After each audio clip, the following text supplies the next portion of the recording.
이 미국의 참사 중에 최근에 있었던 9/11 사건을 다 기억하시죠? 근데 벌써 이게 15년이 지났더라고요, 그죠? 9월 11일 2001년도. 저는 지금도 그 날을 생생하게 기억하는 것은 제가 월요일이었을 거예요, 분명히. 제가 그 당시에 교회를 섬기면서 월요일날 쉬는 날 하루를 또 가게 가서 일을 했었거든요. 그래서 롱아일랜드에 있는 가게를 이제 운전하고 가면서 가게에 딱 아침에 도착을 했을 때 TV가 모든 채널이 그 테러 공격을 방송하고 있었죠. 맨 처음에 사실은 이제 비행기 하나가 실수로 트윈타워에 추락한 줄 알았는데 얼마 지나지 않아서 두 번째 비행기가 다른 빌딩을 쳤을 때 이제는 이건 테러 공격이라는 것을 모든 사람이 알았죠.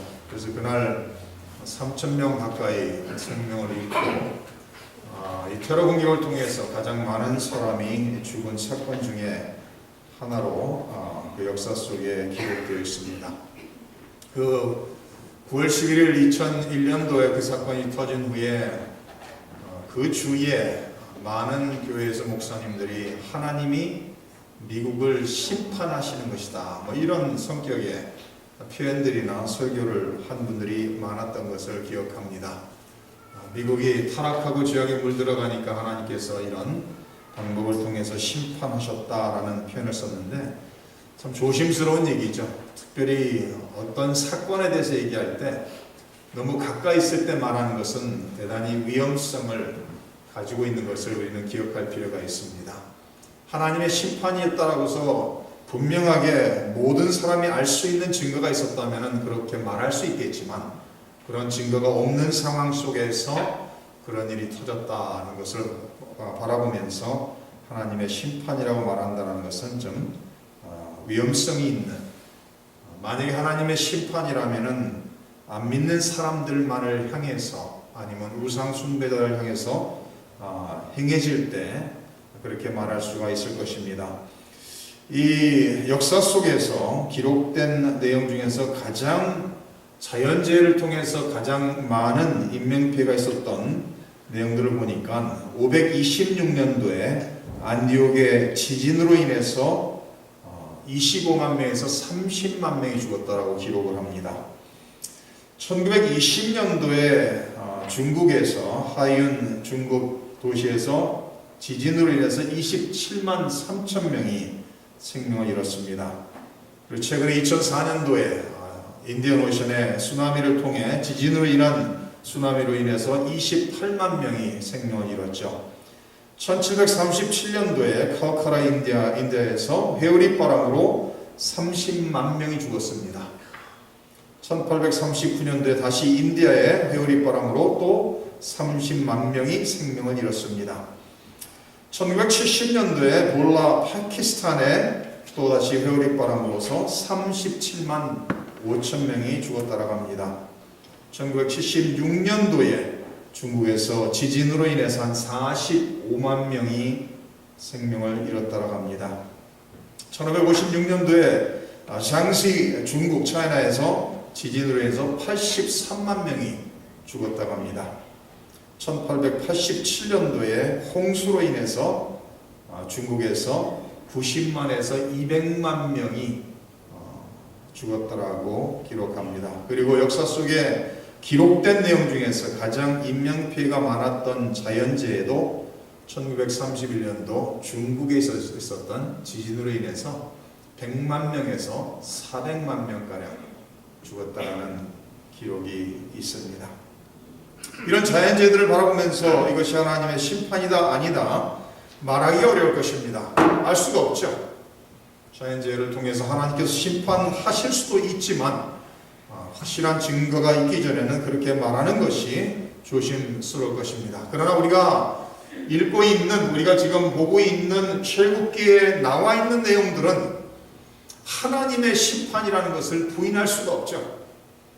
많은 자유주의 신학자들은 10가지 재앙을 바라보면서 이것이 자연적으로 일어난 자연재해라고 설명을 풀이를 하는 사람들이 많이 있습니다. 그러나 그렇게 해석할 수가 없는 것은 하나님께서 모세와 아론을 통해서 경고하신 대로 그런 자연재해가 재앙이 일어나고 그런 후에 하나님의 능력, 하나님의 손길로 말미암아 그 재앙들이 멈춰지는 것이 계속해서 반복되어지는 것을 우리는 말씀을 통해서 볼 수가 있습니다.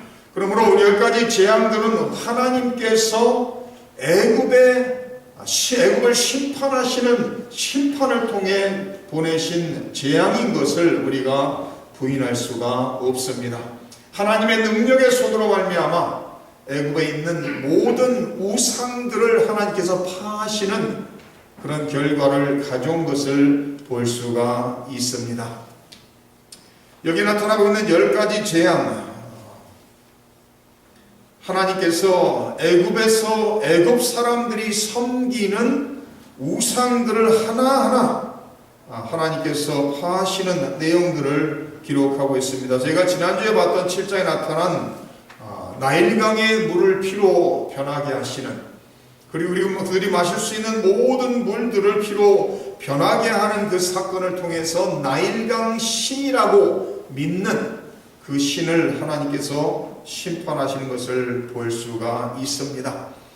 그리고 8장 1절에서 15절에 나오고 있는 개구리가 땅에 올라오는 그 자연재앙, 그 재앙을 통해서 하나님께서는 애굽 사람들이 섬기고 있는 개구리 머리를 한 부활의 신이라고 말하는 헤크라는 그 신을 하나님께서 심판하시고 있는 것을 볼 수가 있습니다. 세 번째 나타나고 있는 티끌이 이가 되는 그 재앙을 통해서 그들이 섬기고 있는 이 키퍼라는 그 신을 하나님께서 심판하시고 있는 것을 볼 수가 있습니다. 이렇듯이 10가지 재앙을 통해서 애굽 사람들이 우상으로 신으로 섬기고 있는 그 모든 신들을 하나하나 하나님께서 심판하시고 있는 모습을 볼 수가 있습니다. 오늘 저희가 읽은 본문 말씀은 7번째 재앙, 우박 재앙이 기록되어 있는 말씀을 저희가 보았습니다. 14절을 보시면 이렇게 기록하고 있죠. 내가 이번에는 모든 재앙을 너와 내 신하와 내 백성에게 내려 온 천하에 나와 같은 자가 없음을 내가 알게 하리라. 내가 손을 펴서 돌림병으로 너와 내 백성을 쳤더라면 내가 세상에서 끊어졌을 것이나 내가 너를 세웠으면 나의 능력을 내게 보이고 내 이름이 온 천하에 전파되게 하려 함이라고 기록하고 있습니다. 하나님께서 이 10가지 재앙을 통해서 하나님의 목적을 이루시기를 원하는데 그 목적이 무엇이죠? 하나님을 알게 하기를 원하신다는 거예요. 이 재앙들을 통해서 하나님께서만 유일무이하신 신인 것을 온 천하에 다 전파되게 하시기 위한 목적이 있다라고 오늘 말씀에 기록하고 있습니다. 사실은 하나님께서 한순간 한 가지 재앙을 통해서 하나님께서 애굽 사람 모두를 다 죽일 수도 있는 것이죠. 그러나 10가지 재앙을 통해서 하나님께서 재앙을 보내시고 하나님께서 재앙을 중단하시고 이런 모습들을 통해서 그들이 섬기고 있는 애굽의 그 신들, 나일강의 신은 아무것도 할 수 없는 무력한 그들이 만든 우상에 불과하다는 것을 하나님께서 이 재앙을 통한 기적을 통해서 하나님께서 증명하시고 있는, 나타내시고 있는 모습을 볼 수가 있습니다.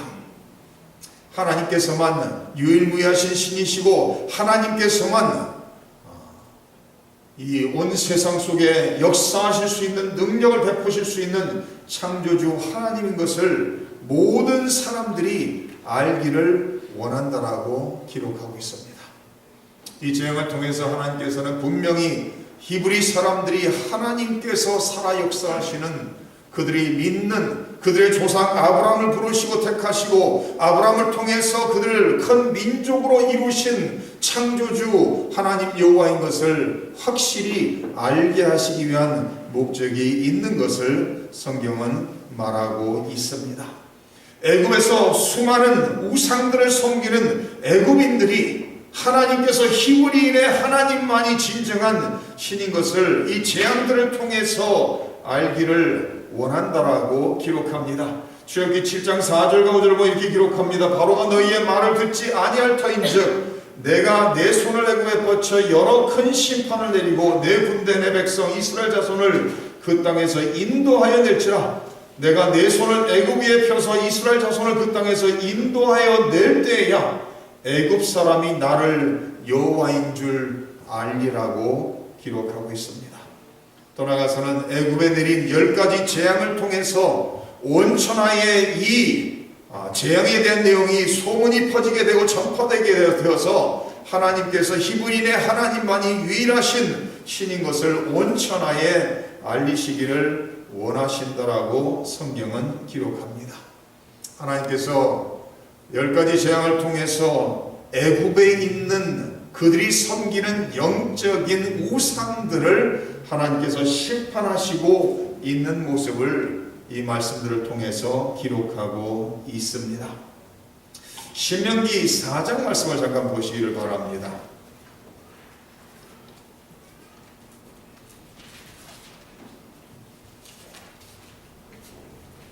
신명기 4장 15절 말씀입니다. 여호와께서 호렙산 불길 중에서 너에게 말씀하시던 날에 너희가 어떤 형상도 보지 못하였은즉 너희는 깊이 삼가라. 그래야 스스로 부패하여 자기를 위해 어떤 형상대로든지 우상을 새겨 만들지 말라. 남자의 형상이든지 여자의 형상이든지 땅 위에 있는 어떤 짐승의 형상이든지 하늘 나는 날개 가진 어떤 새의 형상이든지 땅 위에 기는 어떤 곤충 형상이든지 땅 아래 물속에 있는 어떤 어적의 형상이든지 만들지 말라.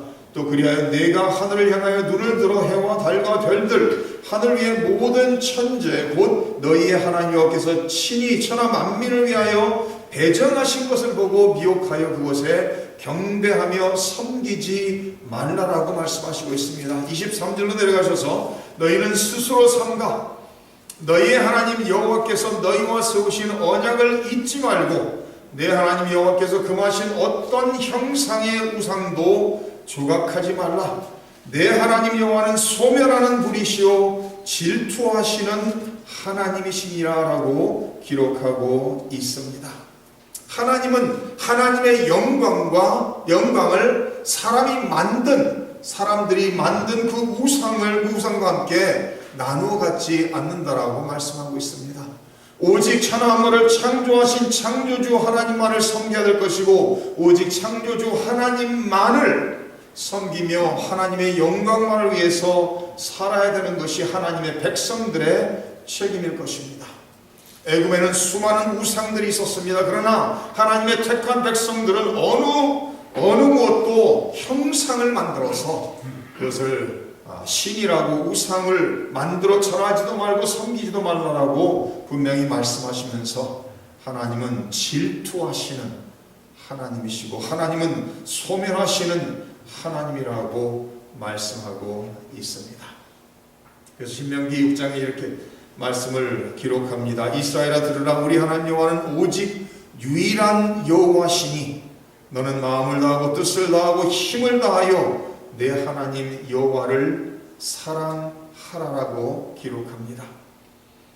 신명기 4장에서 35절 이렇게 말합니다. 이것을 내게 나타내심은 여호와는 하나님이시오 그 외에는 다른 신이 없음을 내게 알게 하려 하심이니라. 그런즉 너는 오늘 위로 하늘이나 아래로 땅이 오직 여호와는 하나님이시오 다른 신이 없는 줄을 알아 명심하라고 기록합니다. 하나님만이 유일무이하신 신이시고 그래야 하나님만을 섬겨야 되고 하나님만을 힘과 모든 정성과 뜻을 다해서 마음을 다해서 하나님만을 사랑해야 된다라고 성경은 가르치고 있습니다.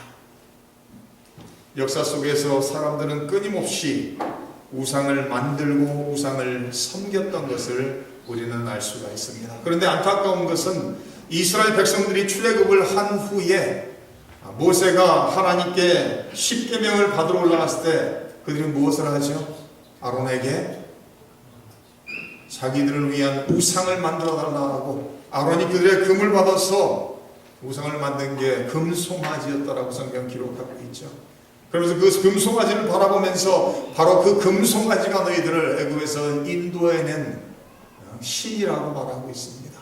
하나님의 백성들, 특히 애굽에서 하나님의 능력, 하나님의 기적으로 말미암아 10가지 재앙을 체험하면서 하나님만이 유일하신 살아계신 신이신 것을 체험했음에도 불구하고 그들이 애굽에서 나왔을 때 곧바로 애굽 사람들이 했던 것처럼 우상을 만들고 우상 숭배자가 되는 것을 우리는 볼 수가 있습니다.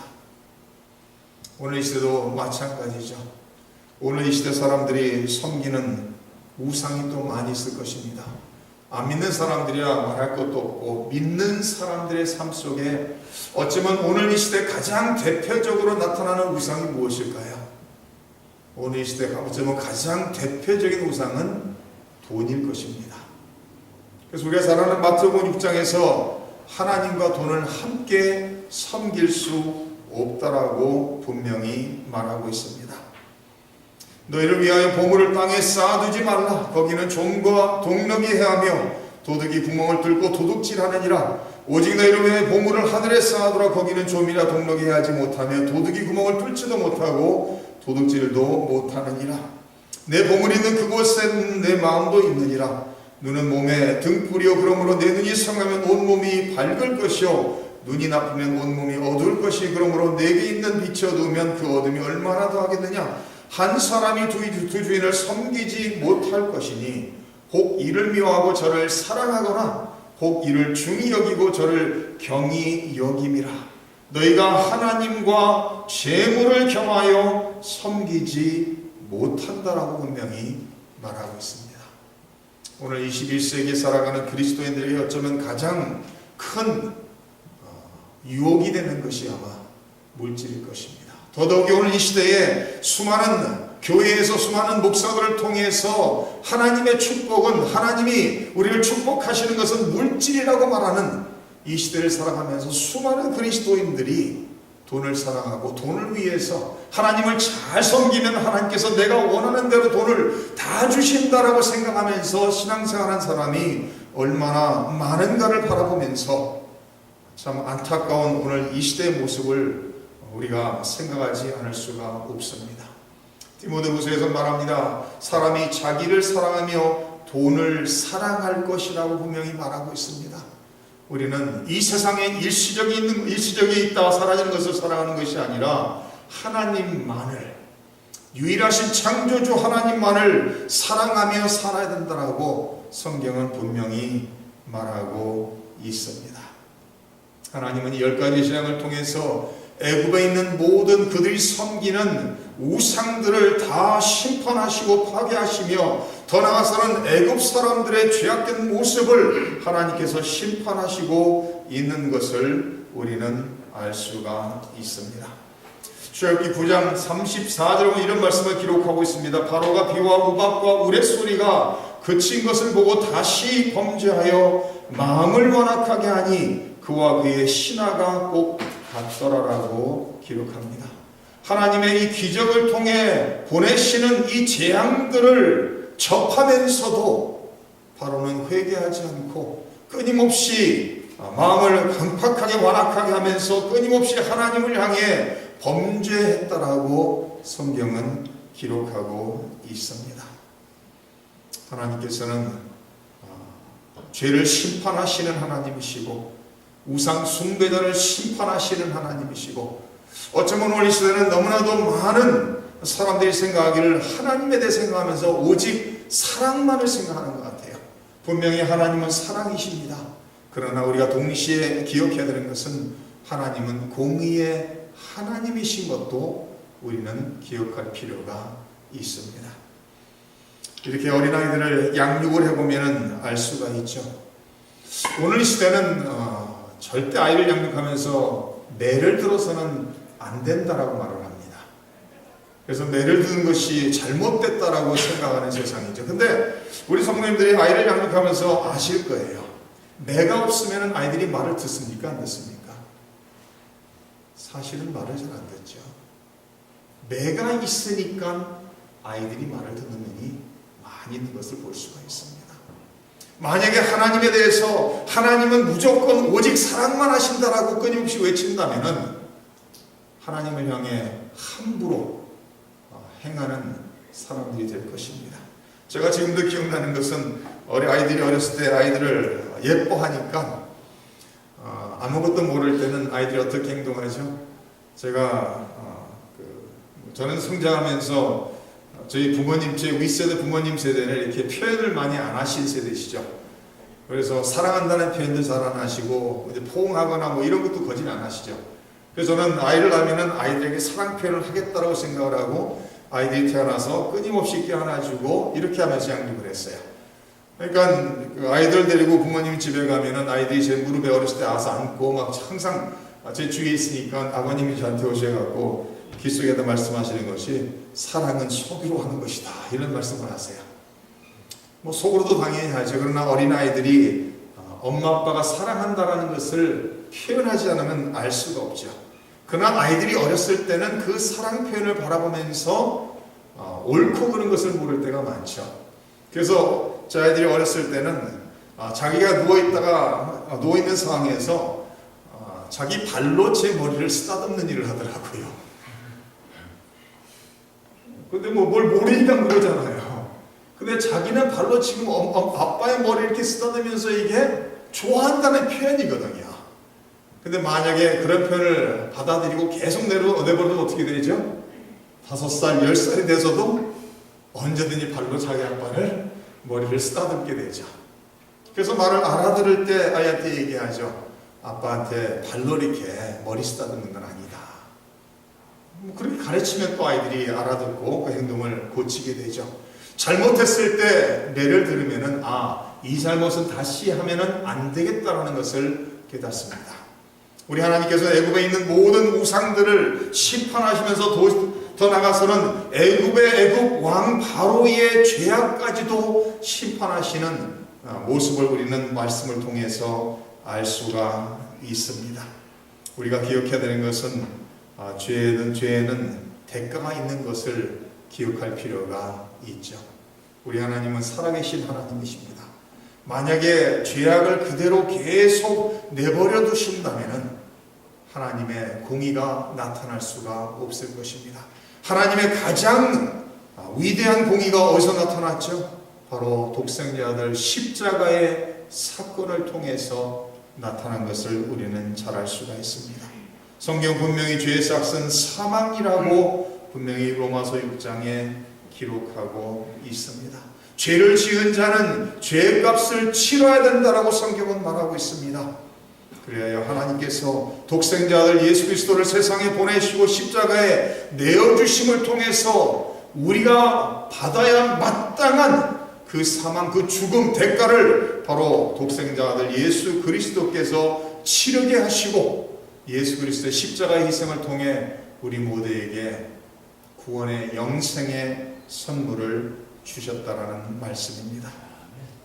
우리가 기억해야 되는 것은 우리는 율법을 지킴으로써 구원받는 사람들은 아닙니다.